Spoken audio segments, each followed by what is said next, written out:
Oras amang inang remaja Naposo Bulung yang terkasih dalam nama Yesus Kristus, kita berjumpa kembali dalam suara konsistori HKBP Mampang Perapatan edisi 8 Februari 2025.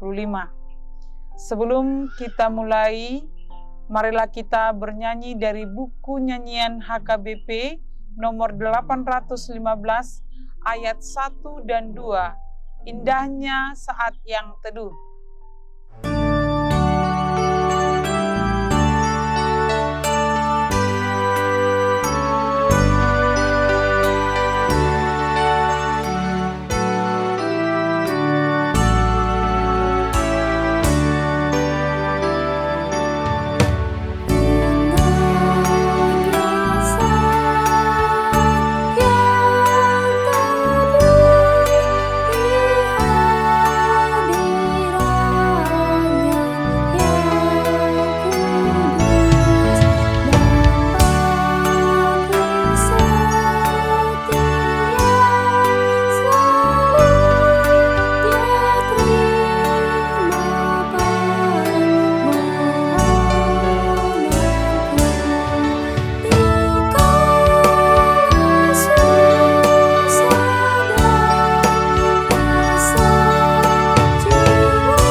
Nas renungan sesuai almanak HKBP tertulis di Markus 1 ayat 35, demikian bunyinya.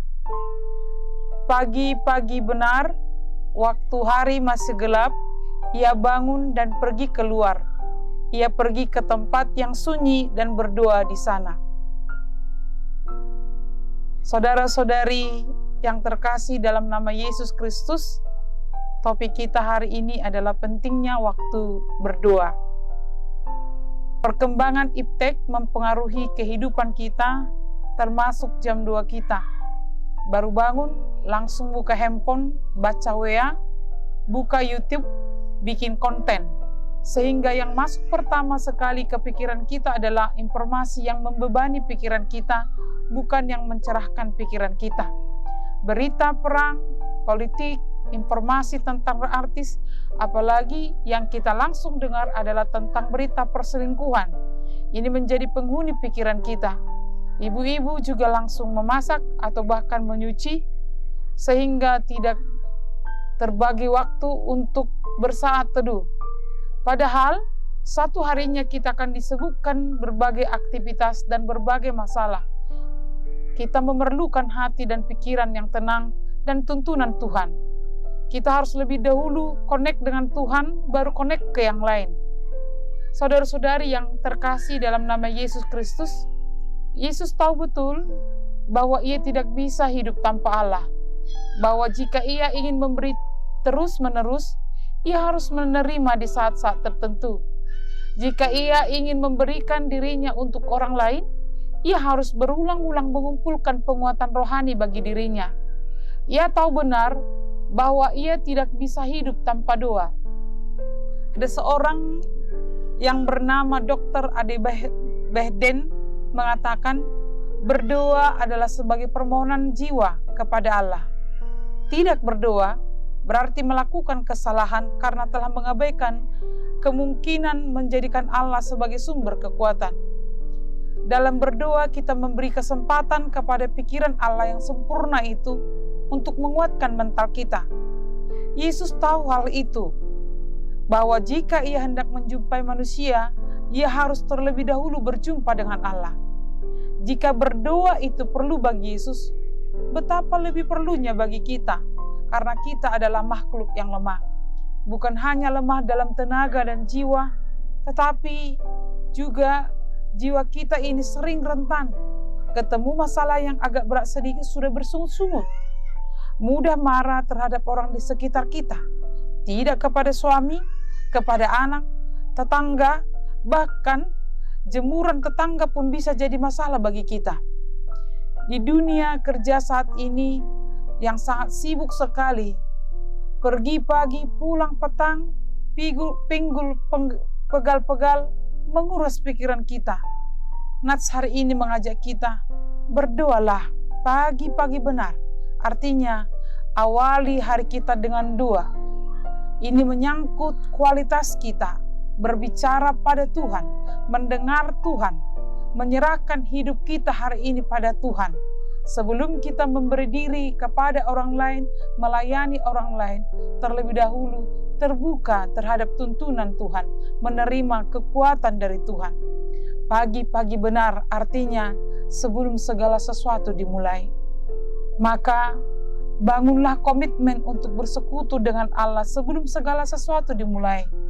Dengan demikian, kita memperdalam hubungan dengan Tuhan, kita akan memperoleh kekuatan, kita akan memperoleh pencerahan dan tuntunan untuk melaksanakan aktivitas kita sehari-hari. Raja Daud juga melakukannya. Tuhan, pada waktu pagi Engkau mendengar seruanku. Pada waktu pagi aku mengatur persembahan bagimu dan aku menunggu-nunggu. Mazmur 5 ayat 3. Artinya Raja Daud selalu berdoa pagi hari meminta kekuatan dari Tuhan. Karena itu, saudara-saudari yang terkasih, mari konsisten menyediakan waktu yang khusus untuk bertemu dengan Tuhan melalui doa kita. Ciptakan lingkungan yang membangun dimulai dari doa. Seperti Yesus, ia pergi ke tempat yang sunyi. Hindarkan berdoa sambil menyalakan TV. Tutup telinga terhadap suara handphone dan aktifkan hati dan ketulusan menghadap hadirat Tuhan. Kiranya kita dikuatkan menjalani hari-hari kita, pekerjaan, berbagai masalah, dan berbagai hal yang lain termasuk sukacita. Amin, Tuhan memberkati. Kita bernyanyi buku ND suplemen nomor 814 ayat 1 dan 2. Sai ajari au Tuhaku.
Kita berdoa, Ya Allah Tuhan kami, tuntun kami dengan Roh Kudus-Mu selalu datang tunduk di hadapan-Mu untuk memohon penyertaan Tuhan dalam kehidupan kami. Terima kasih Tuhan. Amin.